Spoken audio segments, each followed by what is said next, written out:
안녕하세요. 40대 미혼부입니다. 워낙 일에 치여 바쁘게 살다 보니 컴퓨터를 만져볼 기회가 잘 없었는데, 그래도 근래에는 환경적으로 여유가 생겨 컴퓨터 학원을 다니고 있어요. 사람은 역시 아는 만큼 다룰 줄 안다고, 마우스 클릭도 잘할 줄 아니까 세상이 얼마나 발달했는지 감탄을 많이 했네요. 컴퓨터 속 세상이 제가 발악하면서 살아왔던 지난 세월보다 훨씬 많은 사연을 담고 있더라고요. 저도 나름 기구한 삶을 산 사람인데, 아들 추천으로 이런저런 커뮤니티 동영상을 보다가 사연을 알게 되었어요. 이래서 애들이 컴퓨터나 휴대폰에 빠지는구나, 그런 생각을 했을 만큼 그날 하루 다양한 사연에 빠져 있었습니다. 저도 올려볼 수 있다는 소개글을 읽고 컴퓨터 배운 김에 제 이야기를 한번 들려드리려고 해요. 제게는 고민 없이 제 목숨을 내어줄 수 있는 자랑스러운 아들이 하나 있습니다. 제 나이 20대 초에 한 번의 실수로 아들이 생겼는데, 엄마 되는 사람은 저와 같이 100년 해로를 바라는 것 같더니 출산 후 도망을 쥐도 새도 모르게 도망을 쳐버렸어요. 당시 저도 무척 어린 나이였고 아이를 키우는 것에 아무런 지식이 없었던지라, 솔직히 아이를 품에 안았을 때 기쁨보다 막막함이 우선이었습니다. 솔직히 보육원에다가 아기를 맡길 생각까지 했었어요. 지금은 당연히 얼토당토 안 한 생각이나 당시에는 그만큼 마음고생을 많이 했습니다. 그러나 차마 그런 짓까진 못했어요. 말이 좋아 보육원에 맡기는 거지, 그건 그냥 제 아들을 제 손으로 버리는 게 아닙니까? 결국 저는 아들이 저를 보는 눈빛에 발목이 잡혀 남의 손에 아들을 맡기지 못했고, 제 사정을 이해 못해주던 가족들에게 어쩔 수 없이 데려가야 했습니다. 근데 하필 그 시점 저는 또 군대를 가야 하는 사정이었어요.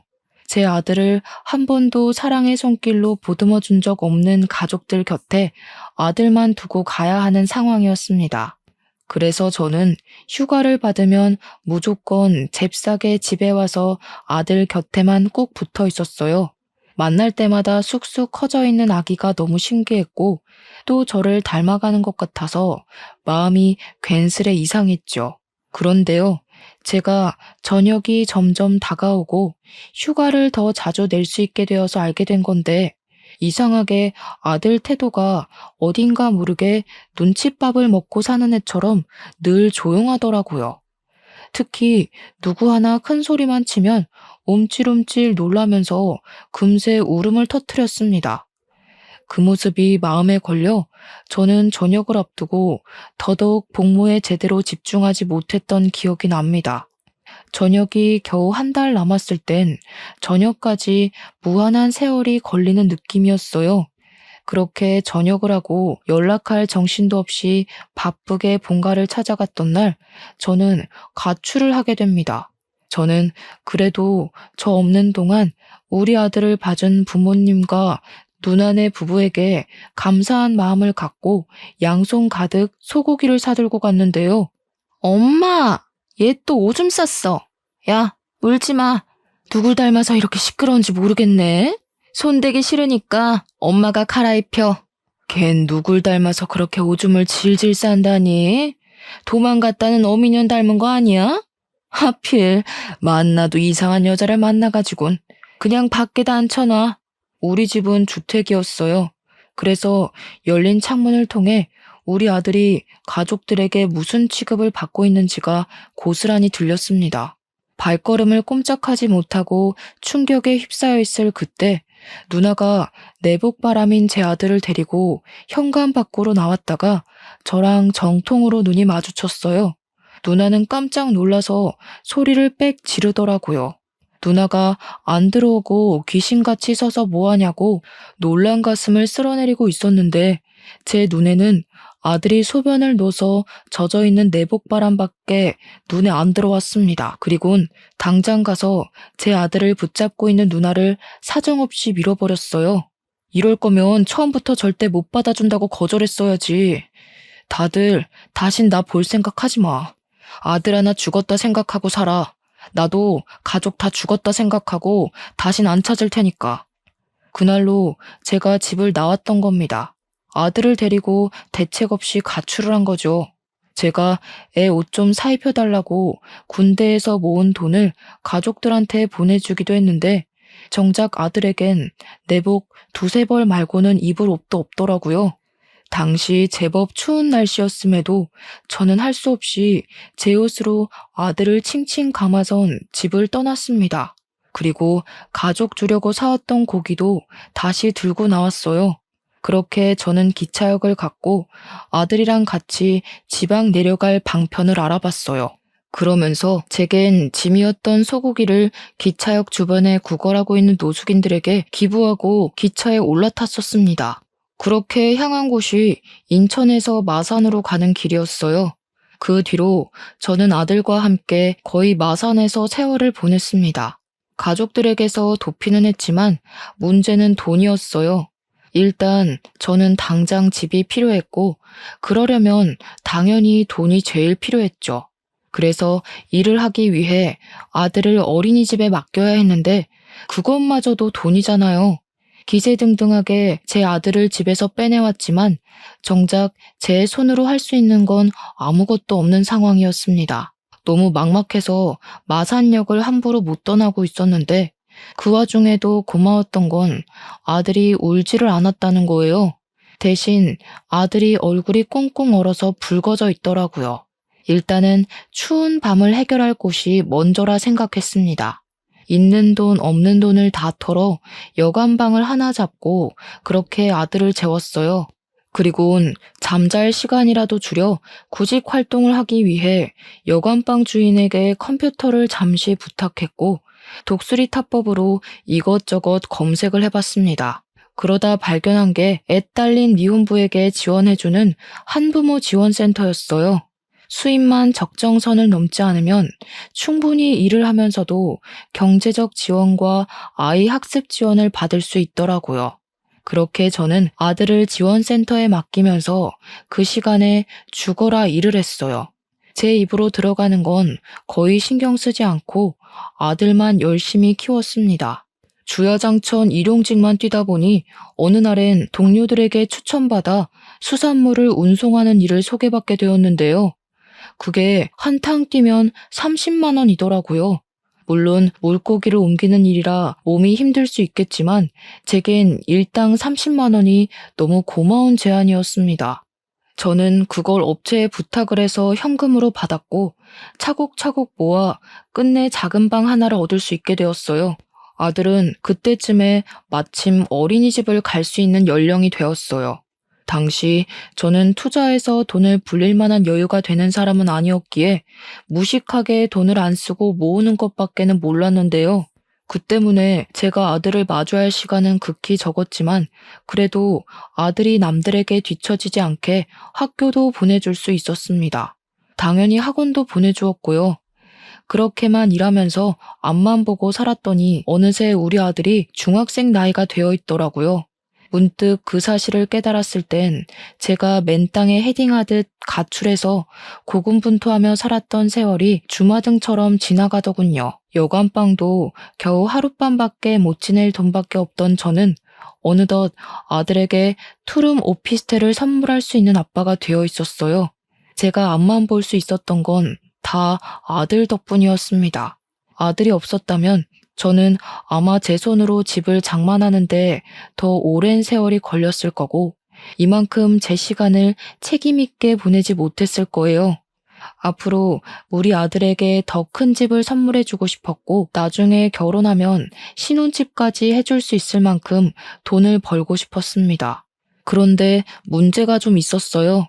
경제적으로 안정되면 가족 또한 안정될 거라는 제 생각과 달리 가정의 평화와 부자 관계는 비례가 되지 않는다는 걸 알았어요. 제가 일 때문에 바빠서 쉬는 날 아니고는 아들이랑 아침 밤으로밖에 만날 시간이 없었는데요. 그래서 어린 아들은 제가 쉬는 날을 좋아했고 늘 저를 기다렸습니다. 그걸 알아서 저는 그날만 되면 꼭 아들이랑 외식하거나 아들이 좋아하는 걸로 배달을 시켜 먹곤 했어요. 그런데요, 이렇게 저와 함께 시간 보내는 걸 좋아하던 아들이 어느 순간부터 약속이 있다고 자주 나가더라고요. 원래 사춘기가 되면 부모란 존재가 자식들의 우선순위에서 밀려난다고 하잖아요. 그래서 그땐 우리 아들도 사춘기가 와서 아빠보다 친구가 더 좋아진 건가 싶었어요.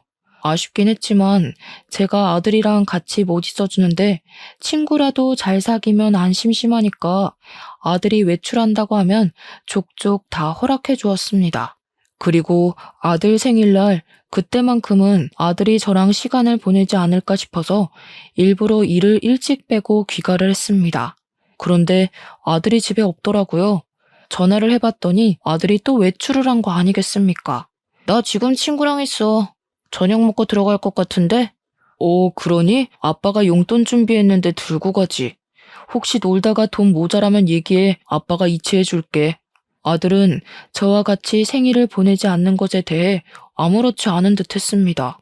그저 친구랑 놀 거니까 집에 들어갈 때 연락하겠다는 말만 하고 서둘러 끊으려고 했어요.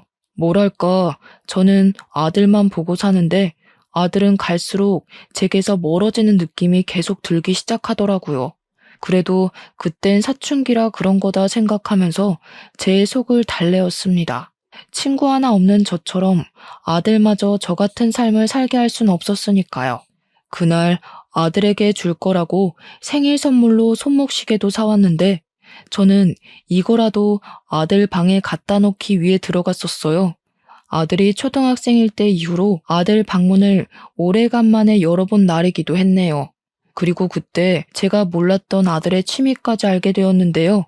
아들 책상에 뜬금없이 웬 설계도가 있더라고요.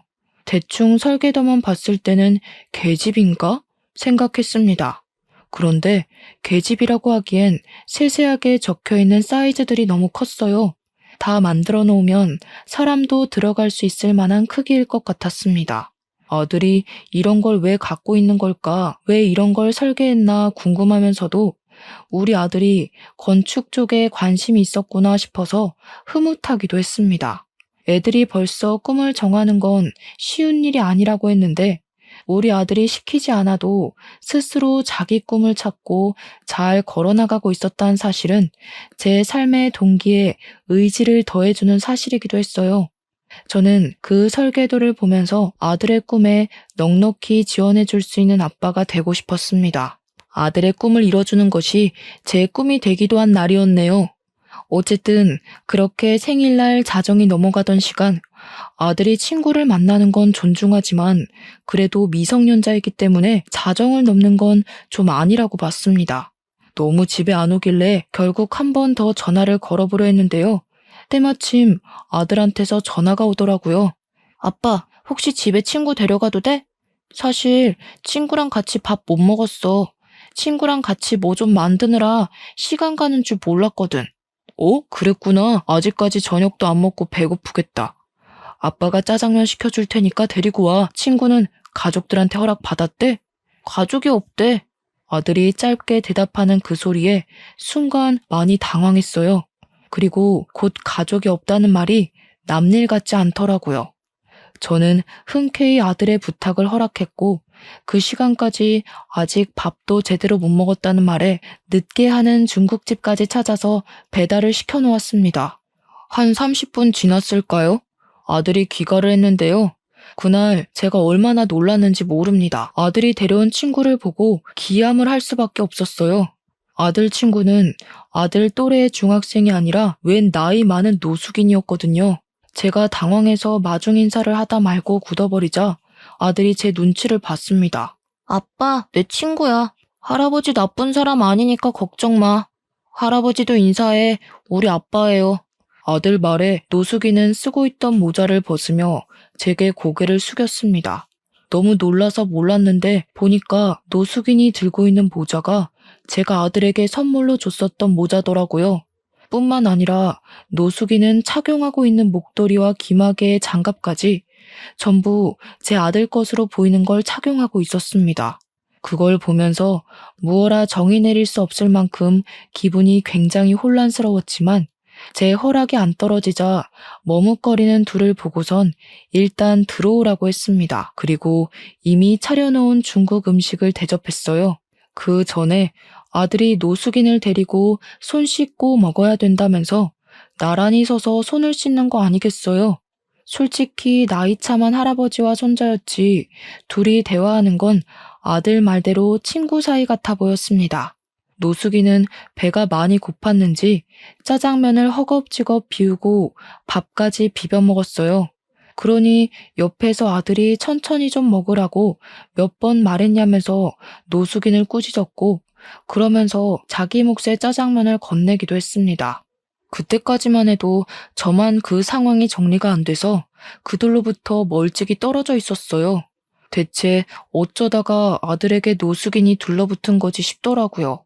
문득 아들이 통화로 친구랑 뭘 만들다가 저녁 먹을 시간을 넘겼다는 말이 떠올랐는데 그렇다면 저 노숙인이랑 무슨 위험한 일이라도 했던 건가 싶어서 의심까지 들었습니다. 그런 신분 불분명한 사람을 이 집에 재우기까지 하는 상황이 되었어요. 아들 부탁으로 노숙인을 하룻밤 신세지도록 허락을 해줬는데 차마 아들 방에서 같이 자게 할 수 없어서 이불이랑 베개를 따로 거실에 내어주고 보일러를 틀어놓았습니다. 부자가 쌍으로 좋은 사람들이구먼. 너무 고마워요. 아들을 얼마나 잘 키워놨으면 애가 저렇게 바람직합니까? 요즘 세상에 부모 버리고 가는 자식들도 많은데 아빠가 이리 마음 좋은 사람이니 아들도 그리 클 수밖에 없었나 보네요. 노숙이는 제게 너무 고맙다며 연신 인사를 했지만 저는 대충 예의에 받아주고 아들 방에 황급히 들어갔어요. 그리곤 다급한 마음에 그만 아들을 다그치고 말았죠. 저 사람 친구 맞아? 언제부터 친구였는데 도대체 어디서 왜 저런 사람이랑 어울리게 된 거야? 저런 사람이라니 내 친구라니까. 초등학생 때 만났어. 학원 가기 전에 놀이터 앉아있으면 할아버지가 놀아주고 그랬는데 듣자 하니 오늘 내일 만난 사이가 아닌 것 같았어요. 그게 더 저를 속 터지게 만들었습니다. 상당히 어린 나이부터 비위생적인 노숙인과 어울렸다는 것인데 대체 어쩌다가 공부 잘하고 학교 생활과 교우관계 좋은 줄만 알았던 우리 아들이 엇나갔을까?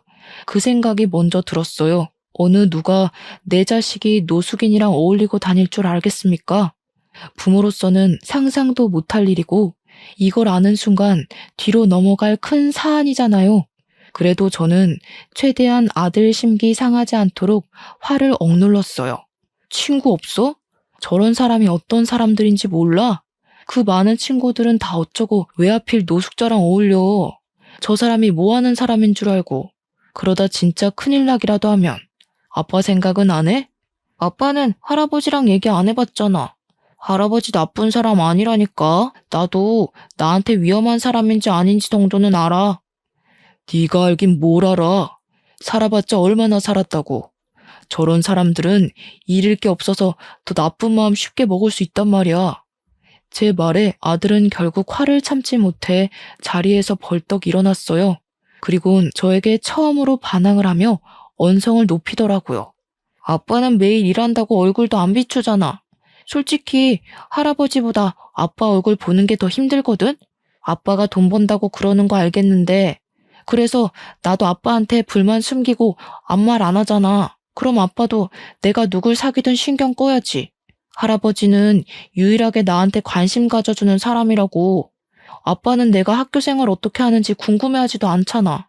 그 순간 뜨끔했습니다. 아들은 제가 집에 없는 시간이 많아서 성적을 잘 받거나 상을 받아도 자랑할 곳이 없었다고 했고 그 때문에 집에 가는 게 싫어서 놀이터만 전전하다가 노숙인을 만났다고 했어요.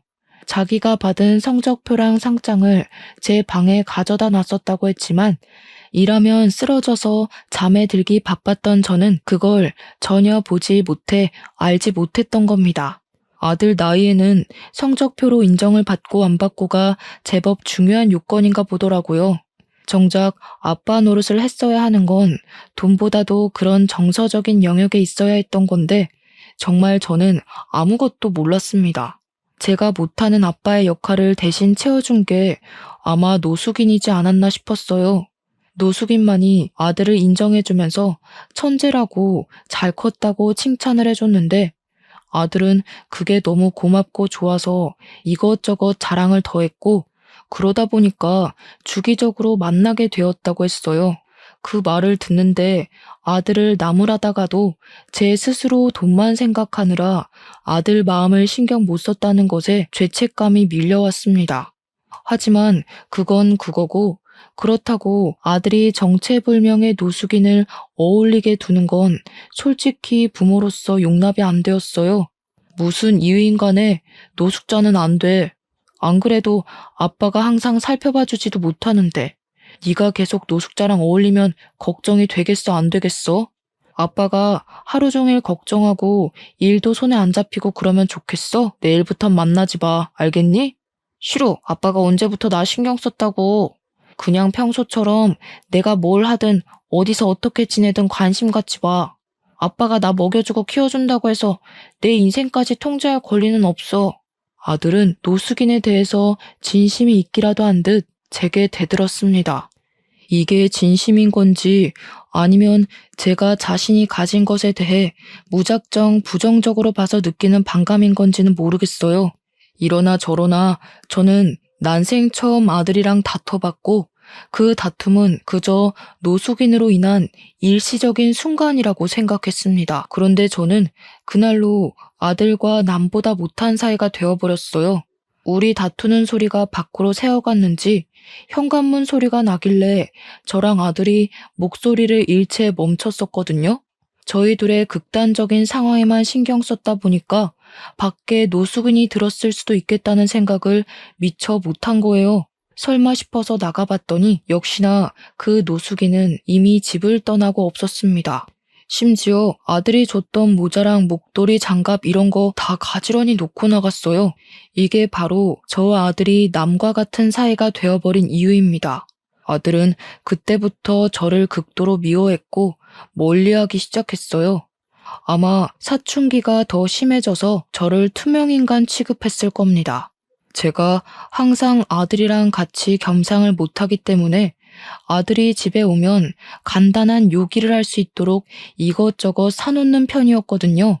아들이랑 싸워도 저는 아빠니까 제 자식 입에 들어가는 것들이 중요하잖아요. 그래서 변함없이 행동을 했을 뿐인데 아들은 제가 사놓은 걸 손대지도 않거나 새 것 그대로 쓰레기통에 버리기만 했습니다. 집에서 밥도 안 먹는 건지 제가 해놓은 밥은 말라만 갔어요. 뿐만 하겠습니까? 제가 용돈하라고 돈을 이체시키면 다시 제게 돈을 도로 돌려주기도 했어요.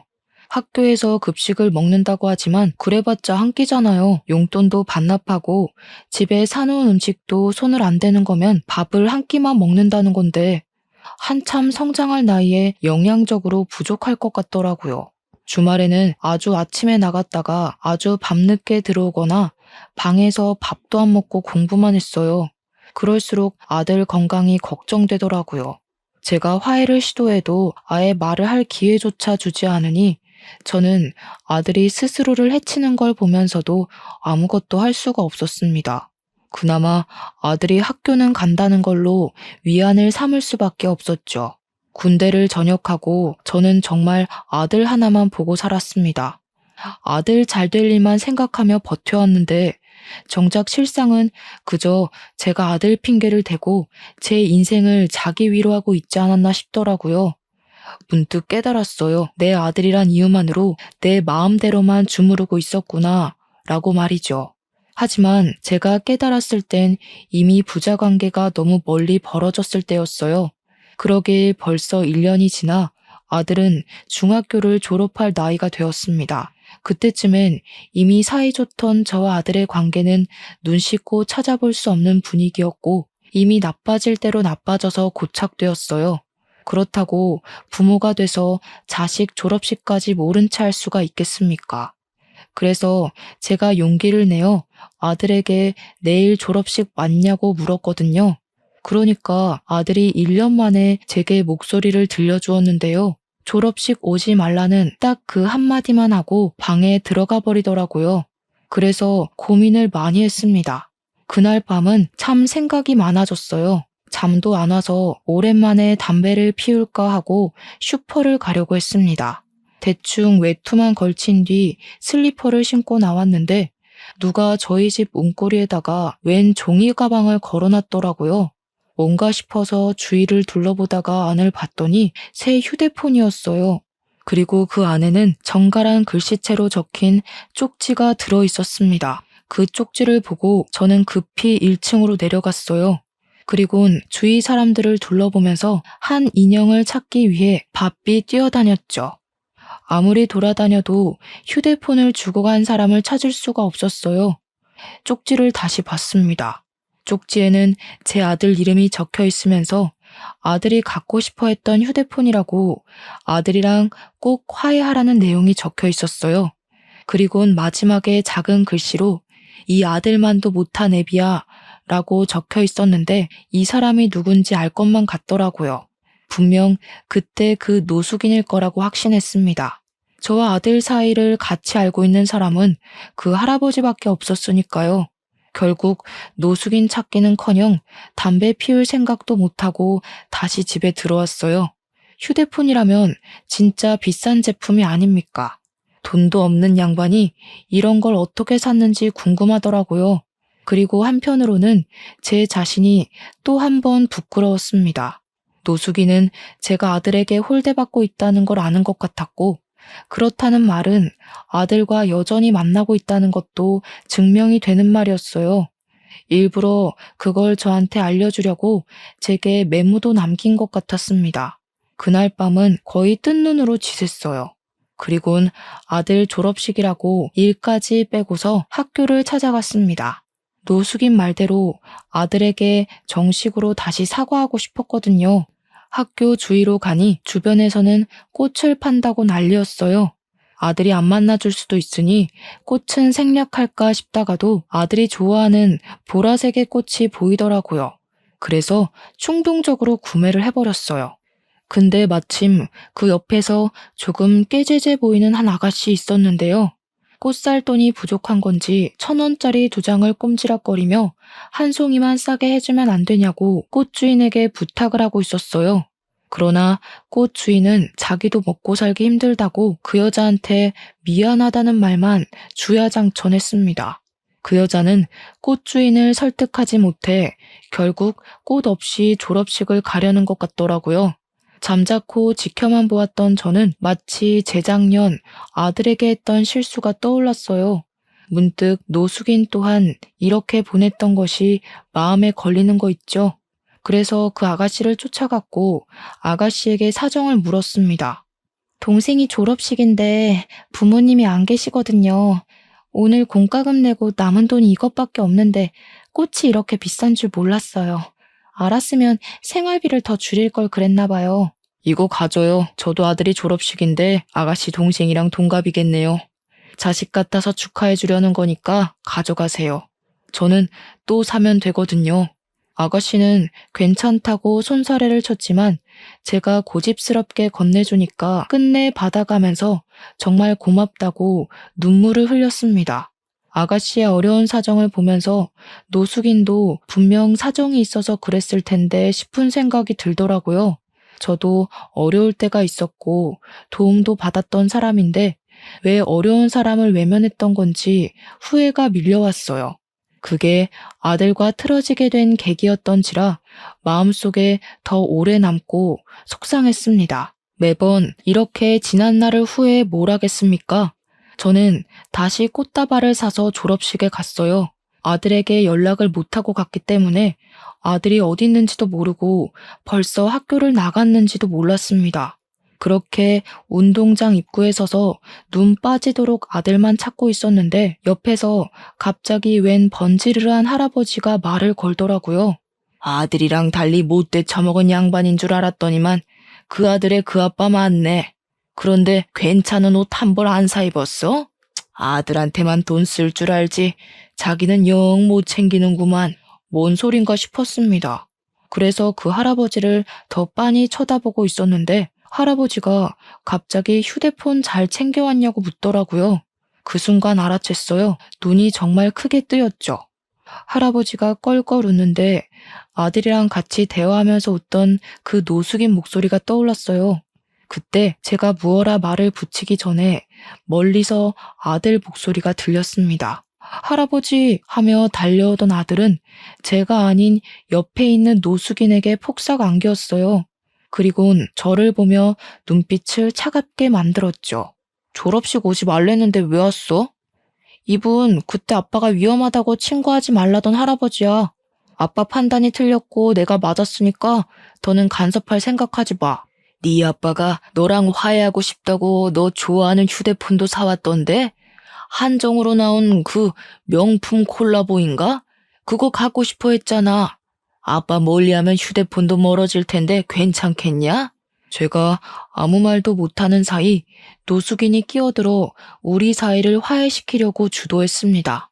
근데 노숙인의 말이 효과가 있었던 건지 아들이 제가 들고 있는 종이 가방을 힐끔거리더라고요. 이미 그 순간 그동안 봐왔던 아들의 차가운 인색이 사라지고 제게 마음이 풀릴랑 말랑하는 얼굴빛을 띄었어요. 그래서 제가 바로 용기를 냈던 것 같습니다. 미안해 아들, 아빠가 틀린 게 맞아. 우리 아들이 이만큼 잘한 줄도 모르고 아빠는 아직도 우리 아들이 애기 같아서 그랬어. 아들 친구 관계에 간섭할 생각 없었어. 오해하게 만들어서 미안해. 앞으로 우리 아들이 뭘 하든 존중해 줄 거야. 약속할게. 그리고 저는 노숙인에게도 죄송했다고 고개를 숙였습니다. 노숙인에게 무슨 사정이 있는진 묻지 못했지만 그날의 실수는 제 탓이 맞기 때문에 사과를 우선으로 해야 된다고 생각했어요. 연신 용서를 구했는데 노숙인은 그저 웃기만 하더니 오히려 제게 더 고맙다고 말씀하시더라고요. 눈 감기 직전까지 가족의 품은 못 느끼고 죽을 줄 알았는데 손자 같은 친구를 만들어줘서 고맙다고 하는 거 있죠. 그리곤 자세한 얘기는 식사하면서 나누자더니 저희를 데리고 자그마한 고급 중식 레스토랑을 들어섰습니다. 예약을 해놨다고 했고 저희는 바로 방을 안내받았어요. 근데 좀 당황스러웠던 것은 그곳에 들어가니까 직원들이 노숙인을 향해 고개를 숙이는 거 아니겠어요? 손님한테 인사하는 것 치곤 주방에 있는 사람까지 나와서 인사하길래 그게 좀 당혹스러웠어요. 대체 노숙인의 정체는 뭘까? 그 생각만 하면서 안내해주는 자리에 앉았고 음식은 곧바로 세팅이 되었습니다. 셋이서 먹기엔 정말 푸짐했는데 그것에 아들이 오래간만에 신난 얼굴을 보이더라고요. 대체 이게 다 뭔지 저는 더 이상 참지 못해 머릿속에 담고 있던 걸 물었습니다. 그러자 먹고 좀 얘기하자며 저더러 성질 급하다고 나무라던 노숙이는 제 아들에게 탕수육을 퍼주면서 얘기해 주었어요. 내가 자식들한테 버려진 사람이야. 그렇다고 지금은 불쌍하게 보진 말고 내가 한때 작은 사기업 대표를 하던 사람이었는데 부동산 투자에 건물까지 해서 돈 좀 꽤나 있었다고. 돈 많으면 좋잖아? 나도 그런 줄 알았지. 근데 돌아보니까 자식들이 내 돈 가지고 싸우고 있는 거라.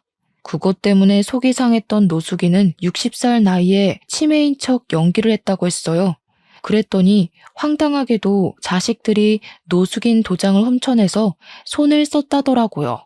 돈만 쏙 챙겨서 해외여행 같이 가는 척 공항까지 동행했다가 노숙인만 공항에 버린 후 자기들끼리 이민을 가버렸다네요. 노숙인은 자식들이 자기를 버린다는 걸 알고 있었지만 그 충격과 슬픔에 아무것도 하고 싶지 않았다고 했어요. 더 이상 살고 싶지도 않아서 그냥 이대로 죽을 생각도 했었다는데 가장 힘이 들 때 우리 아들을 만났다고 했습니다. 우리 아들이 놀이터에 혼자 앉아서 다른 애들 노는 것만 구경하고 있었대요. 그래서 놀라지 않게 슬쩍 다가갔는데 아들 손에 교과 상장이 쥐어져 있는 걸 알고 부모님한테 자랑하라고 칭찬해 주었다고 했어요. 그러면서 아들이랑 대화를 하다 보니 아들이 부모로부터 결핍이 있다는 걸 느꼈다고 했죠. 그날 뒤로 말 안 해도 같은 자리 같은 시간에 계속 둘이 마주쳤는데 어느 순간 말동무가 되었고 우리 아들이 자기한테 보여주는 배려 덕분에 노숙인이 다시 일어설 용기를 얻기까지 했다고 했습니다. 듣자 하니 아들은 노숙인에게 비랑 추위를 피할 수 있는 집을 만들어줬고 제게 받는 용돈을 모아서 노숙인한테 고스란히 나눠주기도 했답니다. 그러면서 힘내라고 말해주는 우리 아들 말에 노숙인은 이대로 살아선 안 되겠다고 마음을 먹었고 자신이 받은 만큼 우리 아들에게 선물을 주고 싶다고 했었어요. 내가 이 중식 사업을 1년 만에 일으켰어. 처음에 반년 정도는 빈약했지. 그때마다 네 아들이 네 돈을 나한테 얼마나 갖다 바쳤다고? 내가 그 돈 아니었으면 이 사업도 연구 못했어. 돈이 있어야 연구를 하지. 그 말을 듣자 우리 아들이 남에게 용돈을 주고 있었다는 것도 놀라웠지만 문득 생각이 났던 게 아들 책상에 있던 설계도였습니다. 그게 노숙인을 위한 작은 쉼터였다는 것이 더 놀라웠어요. 근데 여기서 더 놀라운 건 노숙인의 바람이었는데요. 우리 아들이 건축에 재능이 있는 것 같다고 아들이 자신의 사업에 보탬이 되어준 것처럼 노숙인도 우리 아들 미래에 지원을 해주고 싶다고 하더라고요. 아직은 레스토랑 치곤 좀 작지? 근데 내가 사업 수완이 좋은 사람이라서 1년 뒤에는 훨씬 더 커져 있을 거다. 내가 살아있는 한 잘 되기만 할 거야. 근데 내가 또 언제 갑자기 죽을지 모르잖아. 그래서 이 가게를 네 아들 명의로 해놨거든. 섭섭한 건 아니지? 네 돈이 아들 돈이고 아들께 네 거고 다 그런 거 아니겠어? 처음엔 농담인 줄 알았습니다. 그런데 노숙인이 건축물 대장을 보여주더라고요. 그제야 모든 게 실감이 나서 바로 거절을 했어요. 마음은 너무 감사하지만 우리 아들은 이런 보답을 바라고 그랬던 게 아닐 거예요. 단순히 친절을 베풀었다고 해서 이렇게 큰 걸 받는 건 말도 안 됩니다. 가족 간에 안 좋은 일이 있으셨다고 해도 이런 건 가족 문제지 저희가 개입하면 안 될 것 같아요. 이미 내 재산 꿀꺽한 놈들인데 뭐 더 줄 게 있다고. 애비 버려놓고 또 내 돈 탐내면 나 2번은 안 봐줘. 바로 깜빡 넣을 거야. 나 죽었다고 생각하는 자식, 나도 죽었다고 생각하면 그만이야. 나한테 네 아들이 이미 새로 생긴 친구이자 손자라니까 그러네. 노숙인의 확고한 고집에 할 말을 잃고 있었는데 옆에서 아들도 자기 좋아해주는 할아버지랑 가족하고 싶다고 하더라고요. 그 말을 듣는데 순간 움찔했어요. 제가 아들 데리고 살면서 중간중간 본가에서 전화 온 적이 몇 번 있었는데 그때마다 아빠랑 엄마가 그깟 애미 없는 자식 때문에 천륜을 끊을 생각이냐고 막말을 했거든요. 거기다 대고 저도 천륜 이미 끊긴 거라고 뭘 기대하냐고 욕을 하며 단절했었습니다. 저는 나름 아들 안 들리는 곳에서 통화를 했다고 생각했는데 아무래도 아들이 여태 듣고도 못 들은 척 그랬나 봅니다. 아들에게 이런 가정 환경을 만들어준 근원이 저라서 저는 또 미안했어요. 더 이상 노숙인과 아들의 뜻을 제지시키지 못했죠. 노숙인에게 너무 고맙고 면목 없어서 연신 감사하다고 고개만 숙였습니다. 제가 생각이 짧았어요. 사람을 편견으로 판단하는 게 아닌데 어르신께 큰 결례를 범했네요. 평생 사죄하면서 살겠습니다. 그래, 그래야지. 근데 내가 안 보이는 데서 사죄를 하면 뭐하나? 수산물 운반 작업한다고 했지? 이참에 내 밑에 들어와서 운영 좀 배우는 게 어때? 어쩜 이렇게 끝도 없이 사람을 미안하게 만드는 건지. 아들 말대로 노숙인은 나쁜 사람이 아니었어요. 오히려 수호천사나 다름없는 존재였죠. 저는 어르신 덕분에 허리 아픈 거 참아가며 물고기 옮기던 일을 그만두고 중식 식당으로 이직을 했습니다. 그때 기적 같았던 일이 벌써 3개월이나 흘렀네요. 저는 바뀐 직장이 아직 전혀 적응이 안 돼요. 한 번씩 어르신한테 혼쭐 나면서 배우고 있어요.